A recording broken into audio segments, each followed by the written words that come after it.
When trying to find out the best weapon for medium, there are a few things we need to take into consideration, and not just solely look at the weapon's damage per bullet or even TTK, but variables that make a weapon reliable rather than just lethal. In this video, we're going to go over what could potentially be the best weapons for medium in Season 6, and why that is the case. So before we get into that, if this video helped you out in some way, shape, or form, please smash that like button. It's a small button for you, but it means the world to me. Also, subscribe for all things the finals and the most comprehensive weapon guides in the game. Oh, and one more thing. Thanks to the very generous team at Embark, I have yet another giveaway for you all, with another $10 worth of multi-bucks for our lucky 5 contestants.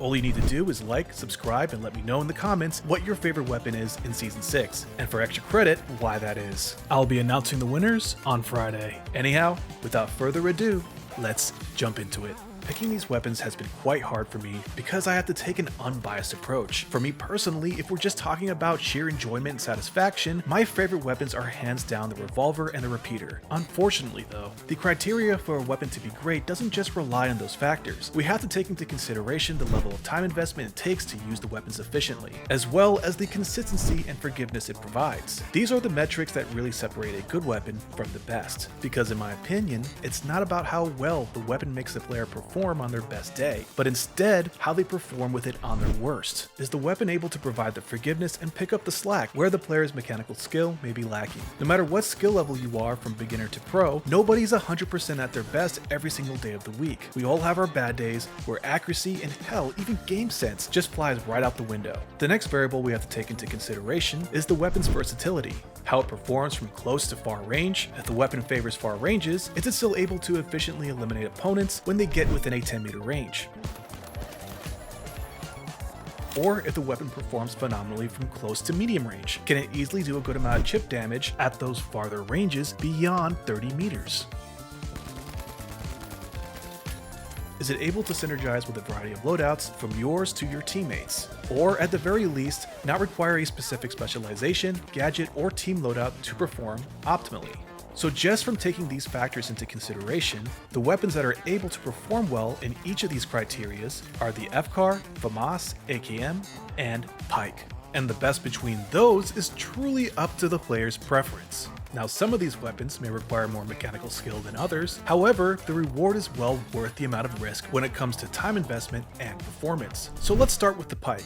The pike is not as easy to use when compared to the rest of the ARs. However, the high amount of sheer damage it can do from medium to far range is only contested by the repeater, which in comparison is multitudes harder to use. The only thing a player needs to essentially learn is how to get used to the pace of the weapon, to unlock the high levels of consistency it provides, which will not only help you achieve eliminations from extremely far ranges with its body damage at 50 and headshot damage at 75 that is effective up to 45 meters. It can also take down a variety of loadouts at close range with ease. In other words, putting a very little amount of time to learn the weapon will result in massive benefits. And if you need a guide on how to do that, I have the masterclass linked in the description of this video or on the upper right hand corner of the screen. That's if you're watching this on YouTube, of course. So the same could also be said for the FCAR. This weapon does require a degree of mechanical skill when it comes to tracking and making every bullet count. This is because of its limited mag size. However, with very little time investment in the practice range, a player can get used to the recoil and learn how to easily track the target. To receive the massive benefits this weapon can provide with 22 damage per bullet to the body and 33 damage to the head, which is incredibly potent against all classes up to 40 meters, thus providing peak levels of versatility, consistency, and forgiveness, all at the cost of, again, very little time investment. The next is the FAMAS. While not being as powerful as it once was, this weapon is nothing to scoff at. It is still a lethal force from 0 to 30 meters, with 23 damage per bullet to the body and 34.5 damage to the head. It is my pick when it comes to consistency and performance. All the player essentially needs to do is get used to its pace to use this weapon optimally on a consistent basis, being that the FAMAS has next to no recoil and provides huge amounts of forgiveness because rather than having to land consecutive shots like the FCAR or AKM, the player can briefly pause in the middle of an engagement to micro-adjust and reacquire their target for the next burst, allowing the player to use its ammo as efficiently as possible to maximize the amount of eliminations with one mag. Last up, but certainly not least, we have the AKM.